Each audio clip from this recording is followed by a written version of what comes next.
Eo amin'ny vaovao avy any amin'ny faritra manodidina n'Antananarivo renivohitra kosa, Hanamora ny fanaovana sy ny fanamboarana ireo karazana antontan-taratasy ny birao vaovao napetraka eny amin'ny faritra Avaradrano iny. Notakanana tamin'ny fomba ofisialy androany tokoa moa izany birao vaovao izany, izay tontosa noho ny fiarah-miasa ny commune sy ny primature lefitra misahana ny fampandrosoana.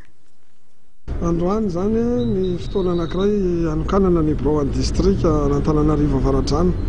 Avaradrano moa zany resahana fa Avaradrano fa saingy mizara asy be izy. Misy commune 410 izy dia voafaritry ny commune 7 ny Avaradrano ary commune 7 ny Avaradrano be.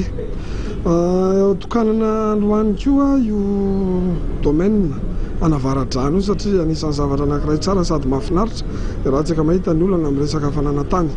Fa ho anay eto anivon'ny commune Zabotsinamena dia ny fankasitrahana amin'ny fahazahoana ity birao district izay manamora ny filan'ny olona amin'ny antontan-taratasy eto anivon'ny commune sy eto anivon'ny district Avaradrano.